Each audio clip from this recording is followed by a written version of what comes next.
नमस्कार, मैं हूँ मनविंदर। आप सभी राष्ट्रवादियों का एमबीएन नेटवर्क के इस सेशन में बहुत-बहुत स्वागत है। आपसे आग्रह भी है, चैनल को सब्सक्राइब कर लीजिए, वीडियो को लाइक कर लीजिए और आज हम बात करेंगे राहुल गांधी बहुत बड़ी समस्या बनते जा रहे हैं। एक तरफ राहुल गांधी भारत में केरोसिन बिखरा हुआ है, दिया सलाई दिखाने की देर है जैसे खतरनाक बयान दे रहे हैं। कह रहे हैं कि उनके साथ देश का यूथ है, जेन जीज हैं। तो दूसरी तरफ ट्रंप ने अपनी सेना बांग्लादेश में उतार दी है। इनके अगर टाइमिंग्स देखें तो कई खतरनाक इरादे दिखाई देते हैं। सऊदी अरेबिया ने पाकिस्तान के साथ डील की है। अब जो लोग मोदी जी को समझते हैं वो ये जानते हैं, उन्हें ये पता है मोदी जी अब क्या करेंगे, क्योंकि हमारी सेना भी हाथ पर हाथ रख करके नहीं बैठी हुई है। और अजीत डोभाल तो एक-एक पल पे अपनी नज़र गड़ाए रहते हैं। अभी-अभी भारतीय सेना ने ऑपरेशन सिंदूर में अपना कमाल भी दिखाया है। तो कई सारे सवाल हैं। मेरे साथ आज मेरे बहुत ही खास मेहमान हैं, देश कपूर जी, अटलांटा से यूएस से मेरे साथ जुड़ रहे हैं। कपूर सर, बहुत-बहुत स्वागत है आपका शो में। नमस्कार। नमस्कार मनविंदर जी, थैंक यू सो मच। तो ट्रंप से शुरुआत करते हैं। ट्रंप के मन में क्या चल रहा है? हालाँकि ट्रंप काफ़ी अनप्रेडिक्टेबल हैं। उनके बारे में कोई कुछ कह नहीं सकता। फिर भी भारत की सेना इस समय म्यांमार में है और यूएस की जो आर्मी है वो बांग्लादेश में है। और ट्रंप को बांग्लादेशी क्यों मिला? क्यों उन्हें मुफीद लगा? अगर वो ये कह रहे हैं कि सैन्य अभ्यास चल रहा है। मैं इसे समझना चाहती हूँ सर। पहले हम शुरू करते हैं राहुल गांधी से, जहाँ से आपने शुरू किया था। आई ठीक थिंक है। ठीक है। आई थिंक ऐसा है कि राहुल गांधी जो अभी अभी नए नए आए हैं मलेशिया से अभी, तो आई थिंक उनके पास एक टेम्पलेट है जो उन्होंने दी होगी कि क्या करना है। वो टेम्पलेट अभी नेपाल में भी यूज हुई है और वैसे ही टेम्पलेट ऑलमोस्ट बांग्लादेश में भी यूज हुई थी। अब उनको उनका ये ख्याल है कि वो सेम टेम्पलेट जेन जी के साथ भारत में भी यूज हो सकती है। बेसिकली वो भाड़े के जो प्रोटेस्टर्स हैं, जो एनार्किस्ट हैं, उनको लेकर आएंगे ताकि वो वैसा ही कुछ काम कर सके जैसे उन्होंने नेपाल में या बांग्लादेश में किया था। फर्क ये है कि भारत बहुत बड़ा देश है। भारत में वैसा नहीं हो सकता जैसा नेपाल या बांग्लादेश में हुआ है। तो पर उनकी कोशिश पूरी है। तो अगर तो जैसे वो फार्मर्स प्रोटेस्ट में जैसे हुआ था, वो खालिस्तान के लोग चढ़ गए थे रेड फोर्ट वगैरह में, अगर वैसा कुछ करना चाहते हैं तो वो करने की कोशिश जरूर करेंगे, बट उसको हैंडल करने के डिफरेंट तरीके हैं जो इस गवर्नमेंट को, स्पेशली मोदी जी को और डोभाल जी को पता है कि कैसे करना है हैंडल। उन्होंने तब भी किया था, उसके बाद अब लोगों को समझ में आ रहा है कि उन्होंने वो ऐसा क्यों किया था, क्यों है वो ऐसे उनको करने दिया जो कर रहे थे विद इन सर्टेन बाउंड्री। तो अभी भी वो वैसे ही करना चाहेंगे, बट इससे एक बात तो बहुत क्लियर है कि जो ऑब्जेक्टिव है, जो ध्येय है इन सबका, वो एक ही है। वो ये है कि मोदी जी को कैसे बाहर निकालना है सत्ता से। ये बॉटम लाइन ये है, ठीक है। अब अगर बात करें तो बांग्लादेश में क्या हो रहा है और म्यांमार में क्या हो रहा है। देखिए, बांग्लादेश में जहाँ पर वो हैं, सिलहेट और चट्टग्राम और कॉक्स बाजार के आसपास, वो पूरा एरिया जो है ना, अब कोई ये अब वो बांग्लादेश में इसलिए भी है बेसिकली, अगर उस पूरे एरिया को देखा जाए, क्योंकि वो चाहते हैं कि उनका एक फुटहोल्ड हो, यूएस का एक फुटहोल्ड हो बे ऑफ बंगाल के एरिया में। तो बांग्लादेश में ये पैसिफिक एंजल जो ऑपरेशंस कर रहे हैं, ये ऑपरेशन हर साल होते हैं, ये कोई नया ऑपरेशन नहीं हो रहा। बट इस ऑपरेशन में उनका एक ऑब्जेक्टिव ये रहता है कि कैसे वो जो कम्युनिकेशन है, जो वहाँ का जो सिचुएशन है, उसको कैसे बेटर समझ पाए। वो उनका मेन एम है बेसिकली, अगर देखें तो वो वो उसी को लेकर आते हैं, वो उसी को लेकर समझना चाहते हैं, बिकॉज वो चाहते हैं कि चाइना तो ऑलरेडी एंट्रेंच्ड हो चुका है वहां पर, बांग्लादेश में, और जी जी वो किया है रिजीम चेंज। तो ये चाहते हैं ये अपना फुटहोल्ड वहां ऐसा बनाए कि ताकि जो बे ऑफ बंगाल है उसको पर नजर रख सकें। तभी वो सेंट जी मार्टिन आइलैंड वगैरह की बात करते थे। अब सच्चाई ये है कि बे ऑफ बंगाल जो है ना वो बहुत इंपॉर्टेंट है। बे ऑफ बंगाल जो है वहां पर बेसिकली 3 चीजें आकर मिलती हैं, राइट, अगर हम ध्यान से देखें। एक तो बे ऑफ बंगाल में क्या कहते हैं, south Asia, south east Asia, जो इंडो पैसिफिक है वो, और जो चाइना का जो ट्रेड है वो आके वहाँ मिलता है। तो बेसिकली जितना शिपिंग रूट्स हैं साउथ ईस्ट एशिया से, जो मिडिल ईस्ट से, अफ्रीका से और साउथ एशिया से, वो उसके पास आके एक तरह से चोक पॉइंट बनता है जो स्ट्रेट ऑफ मलक्का से जाता है। अब इंडिया ने ग्रेट निकोबार आइलैंड को आगे बढ़ा रहे हैं एज अ पेस, जिसके बारे में भी सोनिया गांधी ने और राहुल गांधी ने काफी कुछ बोला है कि वो नहीं करना चाहिए, वो इकोलॉजिकली ये है, फलाना है, ढमकाना है। वो जो उनकी बकवास जो चलती रहती है वो तो चलती है, but basically great Nicobar straight of Malacca के बिल्कुल ऊपर है। तो वो ऑब्वियसली इंडिया चाहती है कि स्ट्रेट ऑफ मलक्का पे थोड़ा कंट्रोल हो, ये बाकी लोग नहीं चाहते। और यूएस जो है वो चाहता है कि उसका भी कंट्रोल इस एरिया में रहे, और उसका एक लिसनिंग पोस्ट चाइना के लिए हो और एक इंडिया के लिए हो, दोनों के लिए हो। तो इसीलिए बांग्लादेश एक इम्पोर्टेंट प्लेस बन जाती है, ऐसे ही नेपाल बड़ा इम्पोर्टेंट बन जाता है दोनों के लिए। अब इस पूरे सिचुएशन में अगेन उनका ऑब्जेक्टिव जो है यूएस का, और जो मिलिट्री इंडस्ट्रियल कॉम्प्लेक्स है इवन ट्रम्प का, वो एक ही है कि मोदी जी को कैसे बाहर निकालना है with in a matter of next 6 to 12 months। And उसका जो रीजन है ना उसका, वो ये है कि अगर हम यूरोप में देखें वहाँ क्या सिचुएशन चल रही है, वहाँ हर कोई कंट्री जो है ना वो तैयारी कर रहा है एक वॉर की। सारी कंट्रीज वहाँ तैयारी कर रही है वॉर्स की। एक वॉर, इनफैक्ट जो फ्रांस है उसका जो मिनिस्ट्री ऑफ हेल्थ है उसने तो ये कह दिया है अपने हॉस्पिटल्स को कि अगले साल मार्च 2026 तक आप तैयारी रखिए कि 50,000 वॉर कैजुअलिटीज आपके हॉस्पिटल्स में आएंगी। उसके हिसाब से आप अपने इंफ्रास्ट्रक्चर बढ़ाइए। तो अगर तो ऐसा फ्रांस कह रहा है, और जर्मनी जो है वो अपने बंकर्स बनाने की कोशिश में कर रहा है, बाकी जो कंट्रीज हैं वो आर्म्स खरीदे जा रही हैं, तो उसका मतलब ये है कि उनका ये मानना है, उनका ये एस्टिमेशन है कि अगले साल मार्च के आसपास तक वॉर फुल फ्लेश्ड शुरू हो जाएगी रशिया के साथ, एटलीस्ट यूरोप की। अगर ऐसा होता है तो चाइना और रशिया दोनों एक साथ हैं, इंडिया एक वाइल्ड कार्ड है जिसके बारे में ना चाइना पूरी तरह श्योर है ना यूएस पूरी तरह श्योर है। तो हाँ, यूएस को एक बात तो तय है कि इंडिया जो है रशिया के साथ कभी छोड़ेगा नहीं। और अगर ये बात सच है तो यूएस नहीं चाहेगा कि इंडिया, एक ऐसा भारत उनके सामने हो उस समय जब ये वॉर शुरू हो जिसमें मोदी जी प्राइम मिनिस्टर हो। बिकॉज अगर ऐसा हुआ तो वो इंडिपेंडेंट रहेगा, कंट्रोल नहीं किया जा सकेगा बाय सीआईए। इसलिए ये इम्पोर्टेंट है कि मोदी जी को किसी तरह से जैसे भी हो सके एक तो निकाला जाए और इंडिया को वीक किया जाए।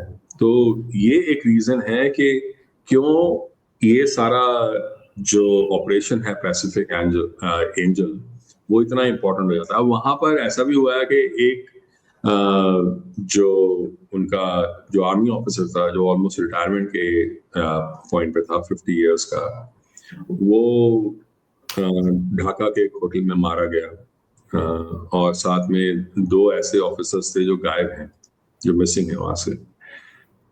तो उसका मतलब ये है कि बांग्लादेश में इस समय मल्टीपल फोर्सेस काम कर रही हैं एक साथ, एक दूसरे के खिलाफ, और वो चलता रहेगा।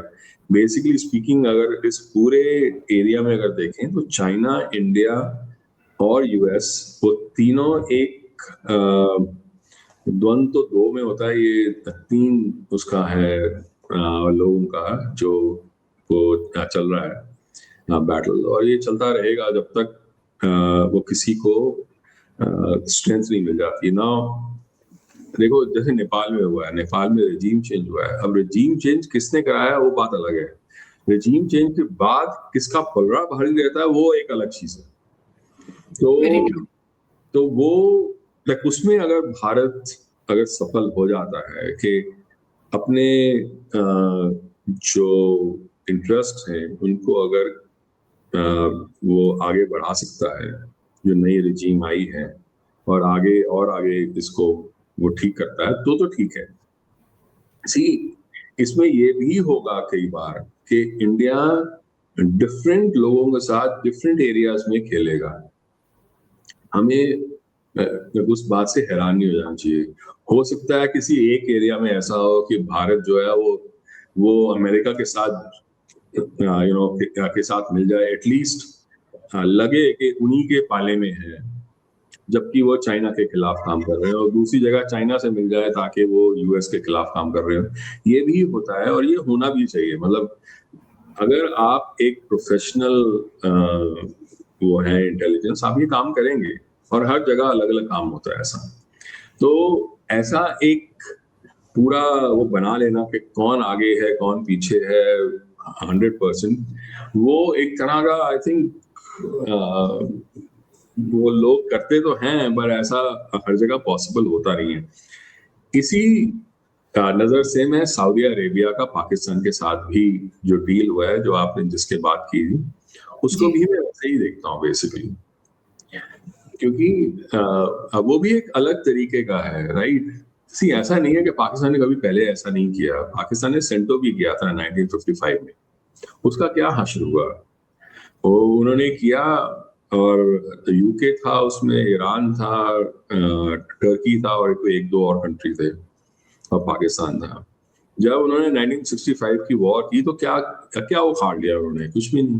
1971 वॉर में क्या उखाड़ लिया? कुछ भी नहीं हुआ, क्योंकि उनके एसेट्स वहां थे ही नहीं। तो अगर सऊदी अरेबिया को अगर देखें जो पाकिस्तान के साथ है लिंक, तो सऊदी अरेबिया पाकिस्तान को दे ही क्या सकता है? वो सोचने वाली बात है ना। वो तो खुद मर्सिनरीज को यूज करते हैं, उनके पास तो खुद ही अपने सोल्जर नहीं है, वो तो पाकिस्तान के सोल्जर लिए बैठे हैं। 25,000 सोल्जर तो वो मांग रहे हैं। वो वहां यमन और में जो बाकी जो बैठे हैं हूती तो कहते हैं आओ हम आपको यही मार देंगे। द थिंग इज के ऐसा नहीं है कि पाकिस्तान ने कभी पहले ऐसे जो अपने मर्सनरी या भाड़े के वो सोल्जर्स को भाड़े पे नहीं दिया, वो दिया है हमेशा। आपको एक फैक्ट बताता हूँ जो शायद बहुत लोगों को नहीं पता। जी श्योर। ये जो है लोग बात करते हैं पैलेस्टीनियन को कैसे मार रहे हैं वो इजराइल वाले, बहुत लोग नहीं जानते कि सबसे बड़ा मैसेकर पैलेस्टीनियंस का जो हुआ था वो जॉर्डन में हुआ था। 2 या 3 दिन में 25,000 पैलेस्टीनियंस को मारा गया था। आप जानते हो वो किसने किया था? वो पूरा ऑपरेशन जो था उसका जो हेड था वो एक पाकिस्तानी सीनियर ऑफिसर था उस समय, ब्रिगेडियर होता था उस समय। उसका नाम था जियाउल हक, जो बाद में जाके उनका प्रेसिडेंट बना। तो जियाउल हक ने सबसे ज्यादा पैलेस्टीनियंस को मारा है पैलेस्टाइन की हिस्ट्री में। तो ये जो इनकी जो हरकतें हैं ये बहुत सालों से चल रही हैं, ये कोई नहीं है। बट द थिंग इज कि इस पूरे सिचुएशन को अगर मैं देखूं तो मुझे ऐसा लगता है कि ये ट्रिगर हुआ है जो हमास पे अटैक हुआ कतर में, जब इजराइल ने अटैक किया, जबकि यूएस उसको बैक कर रहा था वो नेगोशिएशंस को। वहां हमास के लोग गए और इजराइल ने अटैक किया और कहा कि ये बेस्ट अपॉर्चुनिटी थी हमारे लिए, हमें कहीं और भी दिखाई देंगे, हम वहां भी मारेंगे। तो हमास के लोग तो वैसे ही आईएसआई के साथ काम कर रहे थे, वो तो अक्टूबर 7 से भी पहले काम कर रहे थे, और ऑपरेशन सिंदूर से भी पहले हमें पता है कि वो वहां थे। तो ऊपर से बीबी नेतन्याहू ने तो ऑब्वियसली दे ही दिया ये एक थ्रेट कि हम हो सकता है पाकिस्तान में भी अटैक करें। तो ये पॉसिबल है कि पाकिस्तान को शायद ये लग रहा होगा कि इजराइल अब उसको अटैक करने वाला है, शायद इसीलिए उसको और एक सिक्योरिटी चाहिए थी उस तरह से। बट जियोपॉलिटिक्स उसका जो इम्पैक्ट होगा जियोपॉलिटिकल होगा, इस जो स्ट्रेटेजिक जो उन्होंने म्यूचुअल एग्रीमेंट किया है, इसका इम्पैक्ट मिलिटरीली कम होगा, जियोपॉलिटिकली ज्यादा होगा कि कहाँ कहाँ सऊदी अरेबिया को फंसा सकते हैं, कहाँ कहाँ उसके अपनी जो इंटरेस्ट हैं उसको यूज कर सकते हैं पाकिस्तानी, और वाइस वर्सा। मतलब उनको ये लगता है कि सऊदीज को कि और तो कोई हमें हमारा साथ देगा नहीं, तो पाकिस्तान शायद हमारा साथ दे देगा उस समय। तो एक और इससे जो निकल के जो बात आती है वो ये है कि उनका ट्रस्ट यूएस के अंदर अब खत्म हो गया है कि वो कभी उनको बचा पाएगा। तो ये मल्टीपल चीजें हैं जो इसमें पूरे में इन्वॉल्व हैं। बट भारत के लिए अगले कुछ सालों तक, अगले कुछ महीनों में, एक्चुअली मैं कहूँगा अगले कुछ महीनों में सिचुएशन बहुत गंभीर हो रही है। हमें हर तरह से सतर्क रहना होगा, बिकॉज ये राइट्स की कोशिश भी होगी, पाकिस्तान के द्वारा जो जिहादी एलिमेंट्स हैं उनको भी, स्लीपर सेल्स उनको भी एक्टिव किया जाएगा, वो भी एक ऑप्शन है जो होगा। प्लस जो बाहर का जो चक्रव्यूह जो बन रहा है बांग्लादेश का, नेपाल का, वो भी एक्टिव किया जाएगा। और जहां तक ट्रम्प का सवाल है, ट्रम्प के दिमाग में क्या चल रहा है? ट्रम्प जो है वो इंटरेस्ट की बात करता है, वो और उसकी ईगो तो है, पर वो ईगो को अपने इंटरेस्ट के लिए हमेशा यूज करता है। वो सामने से ना बोले पर वो यूज जरूर करता है। तो अगर ये कहना कि ट्रम्प ने सब कुछ भुला दिया होगा, जो अभी उसको पहले लगा कि भारत ने, मोदी जी ने उसकी कॉल्स नहीं ली, उसको नोबेल प्राइज नहीं लेने दिया, तो मैं तो नहीं मानता कि वो भूल गया होगा। और उसका सारे एक्शन जो हैं वो भारत के खिलाफ लग रहे थे। इस एक फोन कॉल के साथ जो भी उसने की है मोदी जी को उनके बर्थडे पे, मुझे नहीं लगता कि चीजें चेंज हुई होंगी। चीजें चेंज नहीं हुई उसके दिमाग में।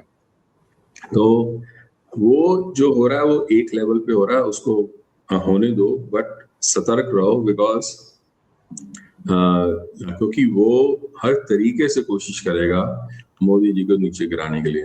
वो एक तय है मेरे दिमाग में। आपने सर बहुत बड़ी बात की है, और मैं एक चीज और समझना चाहती हूँ। यूएस की आर्मी चिटगांव पहुंचती है, रेडिसन ब्लू होटल में ठहरती है, लेकिन उनका वहां के रजिस्टर्स में कोई नाम नहीं है। ये क्या स्ट्रेटेजी हुई?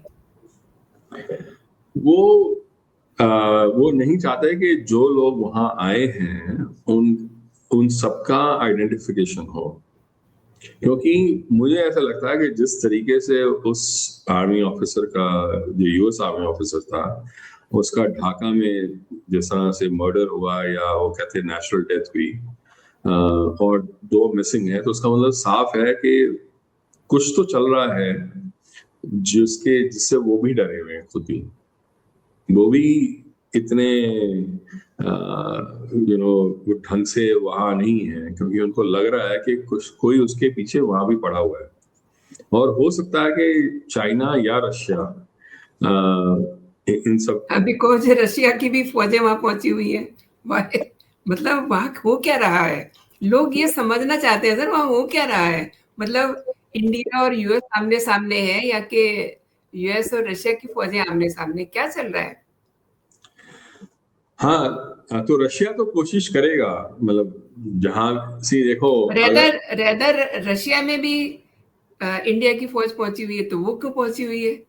ये मतलब ये प्यार मोहब्बत, ये जंग, ये क्या है? तो इंडिया की फौज और इंडिया की जो डिस्कशन है वो तो म्यांमार के साथ हो रही हैं, और वो होंगी भी, बिकॉज बांग्लादेश, जैसे मैंने कहा, असली जो इंटरेस्ट है वो बे ऑफ बंगाल है। अगर बे ऑफ बंगाल इंटरेस्ट है और ग्रेट निकोबार में वैसे ही आगे बढ़ा रही है, तो फिर उसके बाद अगर कोई रह जाती है जगह, वो म्यांमार है।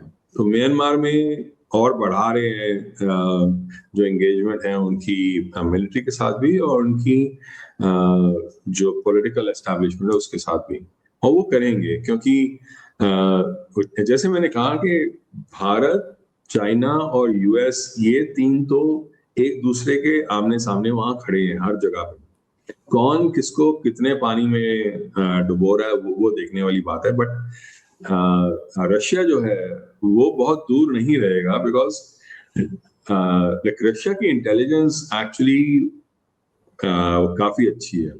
भारत ने काफी डिपेंड किया है हमेशा रशिया की इंटेलिजेंस पे, आज भी करता है।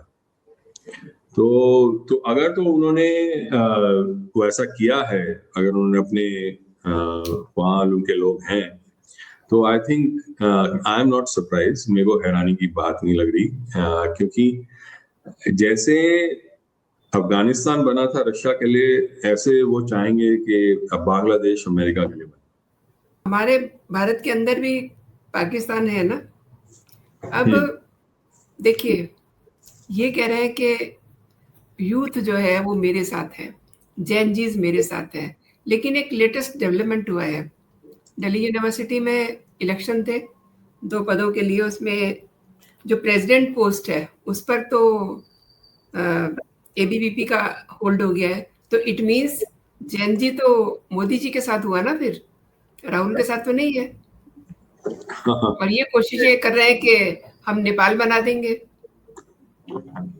उसके 4 पोस्ट थे डीयू के दिल्ली यूनिवर्सिटी, उसमें 3 जो है वो एबीवी को मिले, और जो चौथा है वो किनको मिला है, जो एनएसयूआई है। और वो भी वो बंदा था जो पहले एबीवीपी में हुआ करता था। अब एक ही पोस्ट मिला है एबीवी को। हाँ, वो भी एनएसयूआई का एक पोस्ट मिला, पर वो किसको मिला है वहां पर, जो पहले एबीवीपी का मेंबर हुआ करता था पहले। तो बेसिकली अगर देखें तो जो यंग लोग हैं वो इस बात को समझते हैं, पर हम अगर ये सोच रहे हैं कि वो जेनजी का मतलब वो यंग लोगों को लेकर ही अपना जेनजी वाला वो करेंगे एजिटेशन, तो वो तो होगा नहीं। वो तो हम सब जानते हैं कि उनके भाड़े के लोग होंगे जिनको यूज करेंगे वो, और सिर्फ वही नहीं, जो बाकी जो स्लीपर सेल्स हैं, जो जिहादी नेटवर्क्स हैं, उनको भी किया जाएगा। राहुल का ये मानना है ना कि संविधान को बचाएंगे, लोकतंत्र की रक्षा करेंगे और वोट चोरी रोकेंगे। ये वो मतलब कह रहे हैं कि मैं इन सब के साथ हूँ, मैं देश के जनजी के साथ हूँ, मैं स्टूडेंट के साथ हूँ, मैं यूथ के साथ हूँ। लेकिन यूथ ने तो अपना रिस्पॉन्स दे दिया है।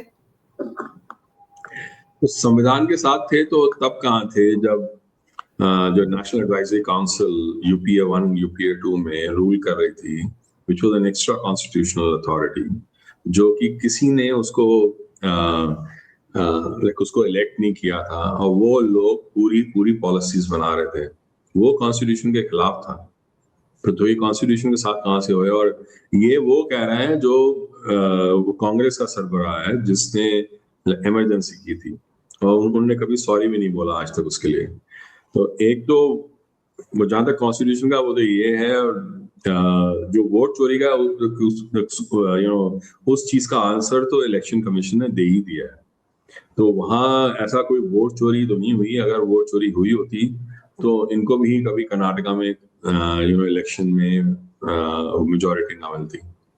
तो अगर वहां की अपनी गवर्नमेंट बना रहे हैं जगह जगह पे और फिर वोट चोरी की बात करें, ये तो आई थिंक सब जानते हैं बेवकूफी है। बट ये करता रहेगा ऐसी उल्टी सीधी बातें। द रियल थिंग इज के इसके जो थ्रेट्स हैं वो खाली नहीं हैं, उनको ये आगे परवान चढ़ाएगा। बट जेनजी उसके साथ रहेंगे या नहीं रहेंगे वो बात अलग है, किसी ना किसी के साथ तो करेगा। यही पाकिस्तान की स्ट्रेंथ आती है। पाकिस्तान को अगर यूएस कभी भी वो अबैंडन नहीं करता, वो इसलिए नहीं करता बिकॉज पाकिस्तान जो है उसका सबसे बड़ा नेटवर्क है भारत में। उसका जो नेटवर्क है, जो मदरसों का, बाकी चीजों का, वो बहुत बड़ा है। उसका उसका पार पाना इतना आसान नहीं है। हालांकि वो अलग बात है कि पिछले 10 सालों में कोई तो है जो ये जान गया है कि भारत में कहाँ कहाँ क्या हो रहा है और उसको रोके, ताकि भारत में कोई टेरर अटैक ना हो।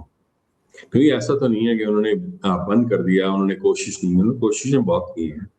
इनफैक्ट कुछ महीने पहले की बात है, एक बोट थी, कुछ लोग भर के आए थे वह गुजरात की तरफ, वो बेसिकली जी जी 26/7 का रिपीट करने जा रहे थे। तो उन्होंने कोशिश बंद नहीं की। भारत की जो प्रिपरेशन है वो ज्यादा बेटर है, और उस बेटर प्रिपरेशन का एक हिस्सा जो है ये भी है कि ये जितने उनके स्लीपर सेल्स हैं उनकी इंफॉर्मेशन भारतीय सरकार के पास है। तभी तो एक वो पूरा एक गांव नहीं था महाराष्ट्र में जो बहुत प्रिपरेशन करके बैठा हुआ था कि जी अटैक जी करने, वो सारा ऐसे कैसे पकड़ा गया? क्योंकि इनका तरीका ये होता है, मोदी जी का खास तौर पे, कि दूसरे को बिल्कुल एंड तक जाने दिया जाए, ताकि वो सारी वो गलतियां कर दे, सारे वो उन लोगों के साथ मिल ले जिनसे वो मिलना चाहती हैं, ताकि एक साथ उनको उनकी सर्वेलेंस हमेशा पूरी रहे, ताकि एक साथ सबको एक साथ ही निपटा जाए।